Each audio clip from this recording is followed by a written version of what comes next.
So welcome everybody, this is Pinky's Up. I'm Erik Midman, and this is a little sideshow of, I guess you could call it the pilot, of the Pinky's Up episode of the Neil Bailey Rides YouTube channel, where I interview local Charlotte motorcycle legends, we'll call them.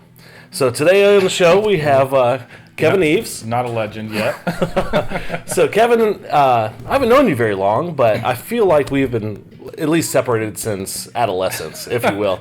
That's the first message you sent me. Long story short, so there's a couple little motorcycle vintage groups that turn into other kind of, not so vintage groups around Charlotte and around town. There's one that's in Rock Hill, Fort Mill that alternates Thursdays, and it's called Somoto. There's another one that we kind of started up in the north end, which was featured in the last episode, called Assembly. There's a couple other little groups and meetups and stuff. So it was just funny. I was sitting home on the couch. It was a Thursday night. I had nothing going on. And like 4 or 5 people started texting me, sending me pictures, tagging me on Facebook, Instagramming me, all the social medias. And they're all telling me about this guy who showed up to the meet on what? I mean, explain to me like how you rolled up there and like it's showstopper, really. So for me, it's just my scooter. But what's on the scooter is a jet ski. So it's called the Scootsky, because I combined a scooter and a jet ski. So this is what Baxter Village, the Somoto meet. saw a Facebook event, didn't know anybody in the group, nothing. So just rolled up to it, just parked next to all the other motorcycles, and literally everyone just stopped. And it was like a swarm around the Scootsky, and everyone's like asking questions, this, that, and the other. So I start, explaining everything, showing everything, and then in the meantime, I guess that's when you're getting all the messages. Yeah, and I'm much maybe just mention this in my, my stupor from time to time, but I've always wanted to do this. I've seen a couple online, seen a couple on Instagram. I was like, And every time something like this comes up, people tag me in it. So I'm like, this is kind of silly. This is something you could totally see me doing. They're modifying these motorcycles and scooters and putting basically what I'll call a carcass of an old jet ski or stand-up ski or something on this thing. But you kind of brought it to a whole new level. I mean, I don't know if you have an engineering background or what your story is, but this thing is, you've built 2 now, right? Yeah, so I'm on my second one now. So the first one that I brought to the Somoto meet, it's a 150cc, just a cheap Chinese scooter. And then I got a Yamaha Hot. Literally, so, this year COVID hit, right? Yep. So working from home, And so, a couple years ago, I saw a video on YouTube, someone built a scooter. It was kind of done like somewhat cheap and kind of cheesy. Well, I wanted like a nicer version of it, but also it was built as the liquor sickle. So a buddy of mine has a lake property, so the idea was to basically leave it at his place, drive to the liquor store, pick up beer run, liquor run, whatever, and then come back. So I built a compartment. There's a cooler to hold beverages. So that was the original intent. So really, it's only built to make like a mile or 2, and then come back. And then I drive a little bit further. Drove to a friend's house. Well, it's farther and farther and farther. Eventually, made it to Fort Mill from Rock Hill, and then just showed up. And then that's it. Okay.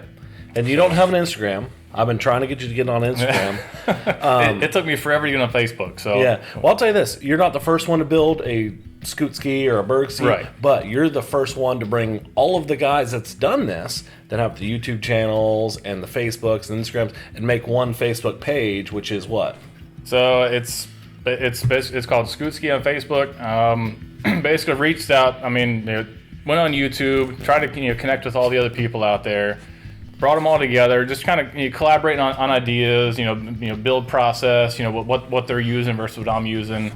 It's just kind of grown. I think there's like maybe 40 members already, okay. And I actually got a message today from someone that's interested. So it's just kind of grown, just like sharing ideas. Like it's just the love just to do something different. Yep. It doesn't matter what it is. I don't know why I was drawn to this. It's just. You were chosen, man. I like things that are different. So, like all my previous projects, you had an Infinity G35 with LS2, built motor. Oh wow. So just I wanted something that no one else has. So saw the video of this jet ski scooter thing from like 2 years ago or probably 3 years ago now. Just kind of like floating in my head, like kind of going back and when COVID hit, I was like, you know what? I was like, I have time to do this now. I was like, so I just built something just for fun, and then it was kind of too slow. So I was like, I need something faster. So I built another one out of a 650 cc. So now, I actually rode that here tonight. So cruising, that cruising on the interstate. Suzuki Bergman, right? Suzuki Bergman 650. Yep. And you told me one time, if you're trying to build one of these at home, the ideal, I like to call them carcass, because it's like the evacuated shell of like a, what do you call those, cicadas? It's like the cicada leaves their body behind in a shell. Yep. And so these, for some reason, were fully running jet skis at some point that were neglected. They take the motor and everything out, and it's basically the fiberglass carcass that you put scooters underneath and modify them for. So you said at one point, which model would you look for because it has the bigger or whatever? Yeah, so I would say like the 90s Sea-Doo has the biggest, like where the seat is, like the tunnel. That's what I call it. So that has the most room to put whatever scooter you want underneath of it. Yeah. So there's, like the XP or something like that. I just literally happened across the one I have now, paid $40 for two of them, actually. Sold one of them for $40, so mine's technically free. Oh, yeah. So, it's just cut a hole in the bottom and then shove it on top, make some brackets and whatever accessories you want. And I got speakers and underglow lights and Well, I've watched the build process online, and we can post up some photos of the two completely unrelated units put together with all the different things you've done. I do have to ask you, do you have an HOA in your neighborhood? No. Okay. We could also pose this photo too, because how many, and I like to call them carcasses, how many carcasses of old jet skis do you have in your backyard right now? I may have an addiction. I've been accused of this already. You have a lack of scooters for your carcasses, right? For your projects. I am one scooter short of being complete, so I have 5 what I call full-size jet skis, like a normal sit-on jet ski. And then I have 5 stand-up jet skis for a different project that I'll be working on next. So details to come later. And that was for some famous YouTuber. Well, no, yeah. Or was that something different? That's something different, yeah. So I actually was contacted. You were commissioned for a job. Yeah, I was actually contacted by a company who, I don't know how much I can actually say, but basically someone contacted me. They wanted to build another Scootsky. So I'm actually in the process. I already have the carcass. Okay. Because there's plenty to choose from. I think I have four extra scooters now. So one of them has to have my name on it. And the more like 80s graphics, like the more teals and yellows and purples, sign me up, because I will own one of these one day. For sure, like the 90s is like like no paint, no nothing, just like clean it up and then it's done. Like it's classic, it's perfect. Like if it looks like the side of a Solo Cup from when you're in high school, then we're good to go. Yeah, there's probably one of those. Yeah.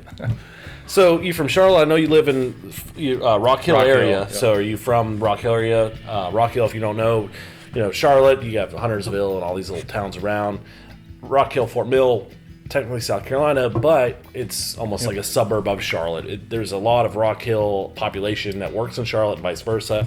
Are you from the area for a while, or where'd you come from? What's your story? Grew up in Chesapeake, Virginia. Moved to Georgia, then Alabama, then actually back to Virginia, and then now back to Charlotte again. So I've been here, I guess, back here 3 years now. So I'm kind of familiar with the area. Kind of depends on jobs, see what comes up. Yeah.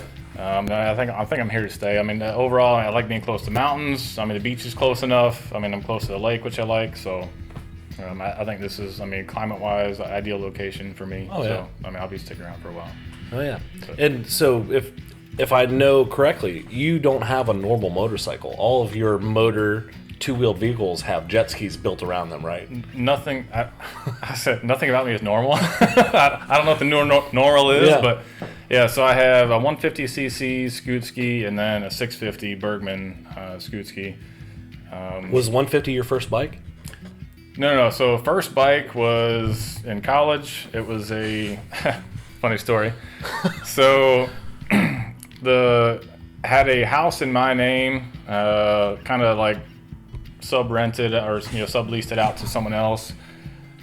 they had issues paying rent. So he happened to have a motorcycle. So his rent payment was the motorcycle. I can't beat that. So he gave me the title. Didn't want a motorcycle. Had really no interest in it. I mean, I grew up, racing go-karts. Racing cars. Didn't really want a motorcycle, but anything with an engine, gasoline and tires, like I'm into it. What was the bike? 92 Suzuki GSE. Okay. So that's where you kind of learned to ride and started riding to get you in the kind of... Yeah, like nothing special. Not a lot of power. I think it was, 500 cc? So didn't want it, but it was like, well, now I have it, so like why not just see what happens? Yeah. So ended up keeping it for a while. I would say broke my collarbone riding that thing. Okay. not doing anything stupid, literally just getting used to it, riding back roads. It had rained earlier. I was taking a corner and then like 45 miles an hour. Yeah. And again, nothing crazy. Front tire just slipped out, landed on the side, just slid into the ditch. My shoulder hurt. Didn't know I broke anything. I just knew it hurt. Tried picking it up. I realized that my left shoulder really hurt trying to pick it up. It's not a fun injury, man. I don't think you've lived unless you broke a collarbone. Maybe I think that was in a previous segment as well. So I think if you're on a motorcycle, you're pretty much guaranteed to break a collarbone. Just get it out of the way, just done. I feel like I can't remember which one mine is. I got a weird lump on one of mine. But so this isn't, we talked about a little bit earlier, this isn't when you broke your collarbone on that bike, like the time that you almost died. Is that a separate story, or? There's definitely a separate story. Okay. That was ATV related. There might have been some beverages involved. A couple PBRs, and maybe some Jim Beam. Backstory. This is empty, obviously. I did not bring this full, so we haven't had that much Jim Beam. But we did start with Jim Beam. A little left in my cup. A couple PBRs on the table. This segment of the Neil Bailey rides is just very casual. Just we're gonna meet some local North Carolina legends, like I said, ride motorcycles, scooters, mopeds, etc. Have a couple beverages together. Just share some fun stories and that kind of thing. We kind of talked about your background, how we met and stuff like that. But as far as that goes, is you're fairly new into motorcycling because of the Scootsky and everything else. But do you have a dream bike, like one that you see out there on the horizon? One day I'll have one of those. I would say I like the new Indian, the FTR 1200. FTR, yes. I was very familiar. I was this close to buying one. Okay, very familiar. So. First bike, we talked about, the Suzuki. it was okay, kind of used to, the motorcycle. Yeah. Ended up selling that, and then went back to racing cars and stuff. That was kind of my background. Yeah. A little more comfortable with four wheels and a roll cage. That's it's a lot better for me. Then kind of got out of that. Got a 08 ZX6R, Kawasaki. That was fun, but I was commuting from Concord down to Fort Mill every day, so that kind of sucked, and so sold that, and then that's when I built my G35 with LS2. Again, getting more comfortable with with the cars versus the bikes. Oh, yeah. And then really just kind of fell into this whole Scootsky thing of just again want something different. It's fun to ride, gets lots of attention. Yeah. It puts a smile on everyone's face. You're going 80 miles an hour down, Highway 77, and people are just stopping their tracks and taking a video. I wonder how many just random photos of you are on the internet that you're unaware of. I'm sure it's been so close to causing accidents. It's stupid. Yeah. But I still want like a nice cruiser bike that feels comfortable to ride, that I can just go on my own and not get all the extra attention. I guess. But like the FTR, I when I first saw that, I was like, I want one. Yeah. Just done. I want one. I actually went to the Indian because it's only from here. It's only 30 minutes. Well, you got Indian of Charlotte, Indian of Concord. Charlotte. Okay. Yeah. And that's the original. I guess they're in Lowell, North Carolina. They're one of the original ones that pretty much brought Indian back from, differentiate from Polaris, if I'm not mistaken. And they had a bunch of engineers in that shop. Actually helped my buddy Jay. We'll probably have him on this show one day. Buy his FTR 1200 with racing exhaust and chips and the whole 9 yards and stuff. But yeah, super cool bike. if I had the budget for it, and I'm not a new bike buyer, I'm a used bike buyer. Yeah, that was my exact hesitation. Yeah. yeah. But so very, very cool. Had a couple other just random questions for you, but let's see. Mile High Club, yes, no, or not yet? Not yet. I was trying to beat you to it. He looked at my notes. It's on my to-do list. Okay. Sure. Oh yeah, dude. And I think Neil, Mile High Club, yes, no, maybe, not yet. Yes. Yes. All right. Nice. And I think I'm going to end this episode. What's your favorite dad joke? What do you call a cow with no legs? You got me. Ground beef. What do you call a cow with 2 legs? You got me again. Lean beef.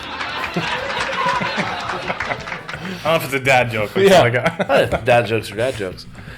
So tune in, watch Neil Bailey Rides. Every other episode will be a full Neil Bailey episode where he interviews someone who has a shameless plug. Obviously, Nate will tell you to get off his damn lawn. We'll have a news segment with Basel. And then just like, in the off week, just for something a little bit different, we're going to drink whatever the guest's favorite beverage is and shoot the shit, learn a little bit about the Charlotte local guys, and pinkies up and cheers, dude. nice. Thanks, guys. Yeah, man.